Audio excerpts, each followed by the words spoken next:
silence, mais Dieu prépare un grand matin, un feu d'amour, une alliance qui vient sauver le genre humain.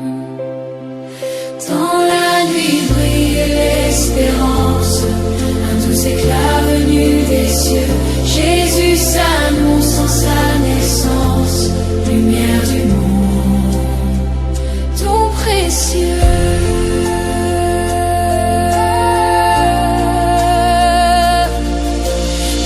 S'allume dans la prière, les yeux levés vers l'horizon, l'enfant viendra, lumière claire.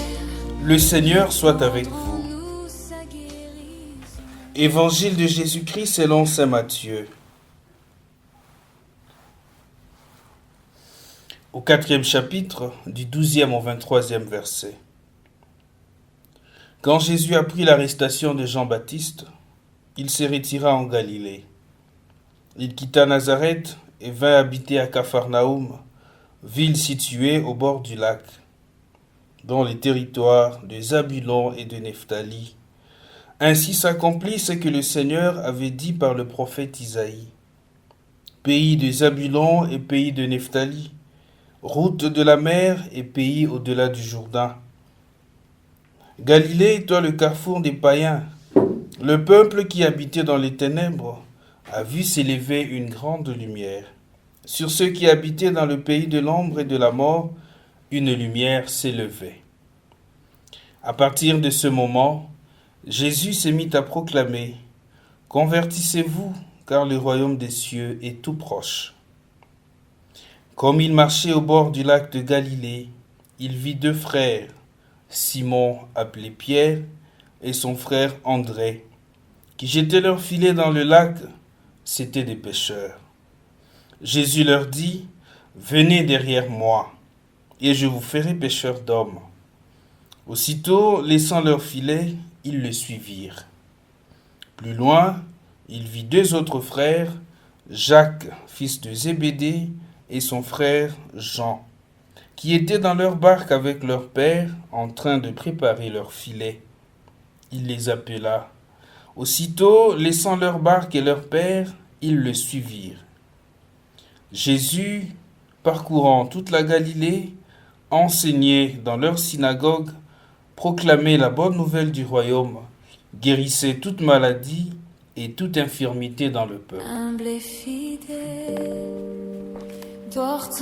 Acclamons la parole de Dieu. Ton Esprit Saint l'enveloppe d'elle pour enfanter l'amour. Frères et sœurs dans le Christ, Shalom. Nous célébrons à ce jour le 3e dimanche du temps ordinaire de cette année liturgique A. Dimanche qui, depuis septembre 2019, est placé sous le label du dimanche de la parole de Dieu, sur demande du pape François. Frères et sœurs, nous sommes dans un monde dominé par l'emprise des nouvelles technologies, de l'information et de la communication. Et dans ce contexte, passer du temps sur les réseaux devient beaucoup plus aisé que consacrer son temps à la lecture de la parole de Dieu. C'est ainsi que le souci de l'Église, le souci qui mène les pasteurs de l'Église, c'est que nous puissions remettre la parole de Dieu au centre de notre vie. Cette parole qui nous nourrit, cette parole qui raffermit encore notre foi et notre espérance. Et cette même parole de Dieu qui est l'un des lieux de la présence de Dieu parmi nous. C'est le lieu où justement le Seigneur nous parle lui-même et nous invite donc à l'écouter. La page de l'évangile de ce jour présente Jésus comme la réalisation des promesses faites jadis par la bouche du prophète Isaïe que nous avons suivi dans la première lecture. Le prophète Isaïe s'adresse à un peuple meurtri et annonce la naissance prochaine d'un Messie, annonce la naissance prochaine d'un libérateur, une lumière qui viendra éclairer les zones de ténèbres, Et Jésus se présente donc comme la réalisation parfaite de cette promesse de Dieu par la bouche du prophète Isaïe. Il est celui qui éclaire les nations. Il est celui qui apporte la lumière du salut qui est désormais donnée à tout le monde. Le Seigneur Jésus ne choisit pas d'endroit, mais le Seigneur va plutôt dans des endroits reculés qui ne sont pas destinés en principe à cette parole pour montrer le caractère universel de sa mission, pour montrer qu'il est là pour tout le monde.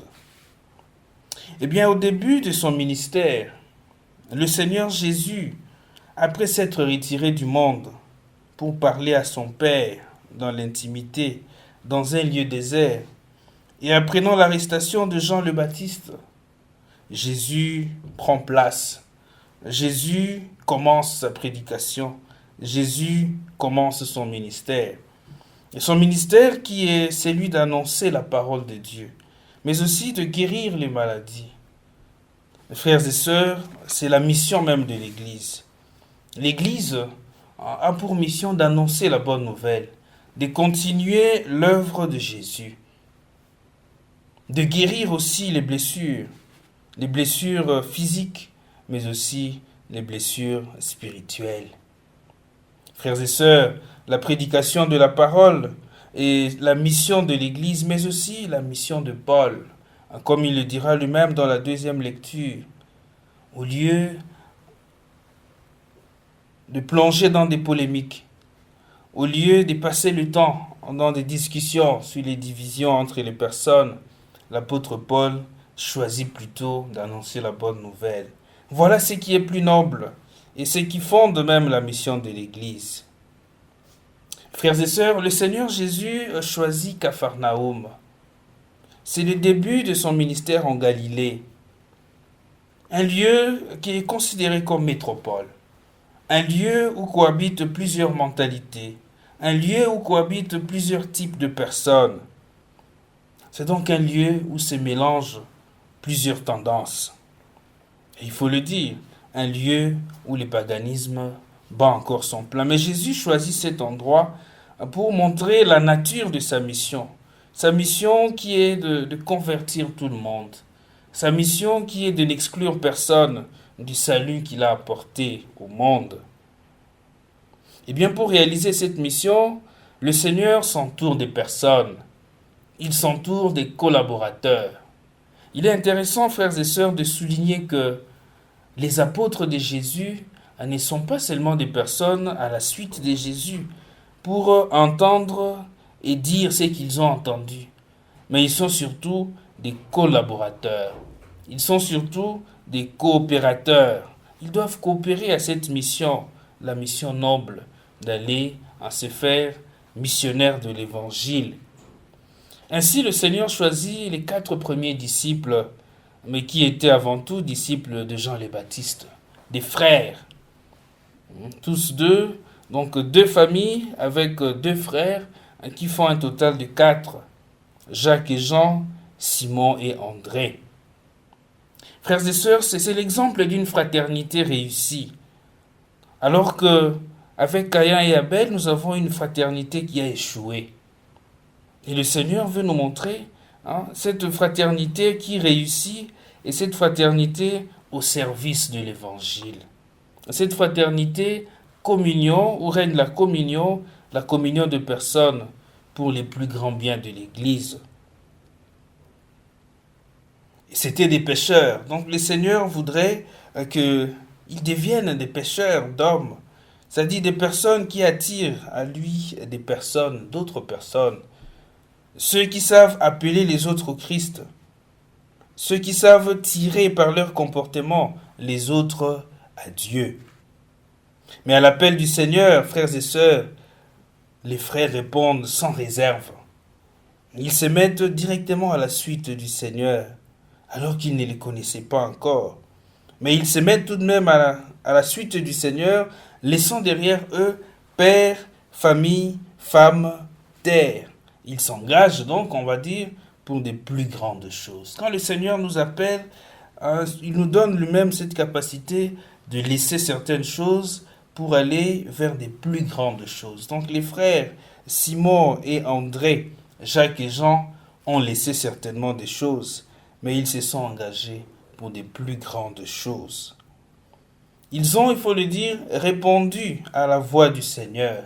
Et cette voix qui s'est fait entendre chaque jour, à la messe, dans nos radios, même là où nous sommes, le Seigneur nous lance toujours cet appel.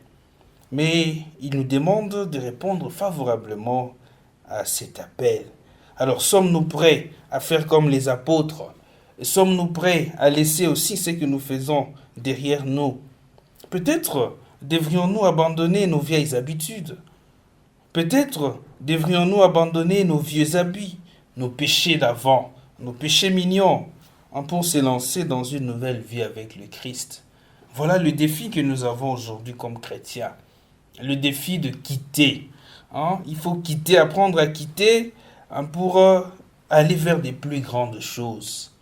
Quitter nos attachements, quitter nos habitudes, quitter nos lieux de confort pour s'attacher au Seigneur en s'abandonnant totalement à lui.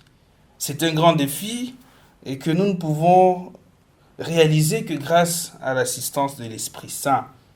Ainsi, frères et sœurs, tout au long de cette célébration eucharistique, par rapport au texte que l'Église nous propose aujourd'hui, nous pouvons demander la grâce d'être de ceux qui sont prêts à abandonner, qui sont prêts à tout quitter pour le Christ.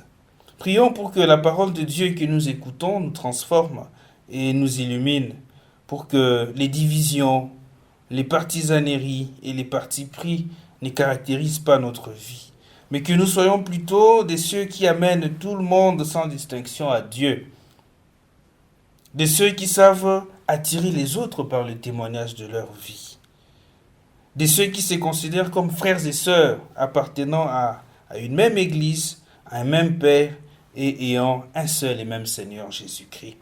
Que le Seigneur aussi envoie des ouvriers à sa moisson pour qu'il ne manque pas de personnes, de ceux qui s'adonnent particulièrement à l'annonce de la bonne nouvelle. Le Seigneur soit avec vous.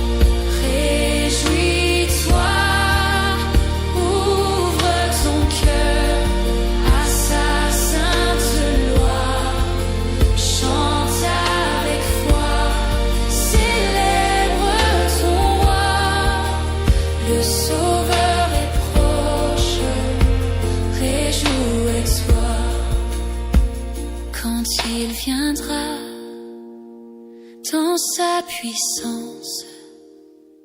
Nos voix s'uniront à jamais pour chanter Dieu.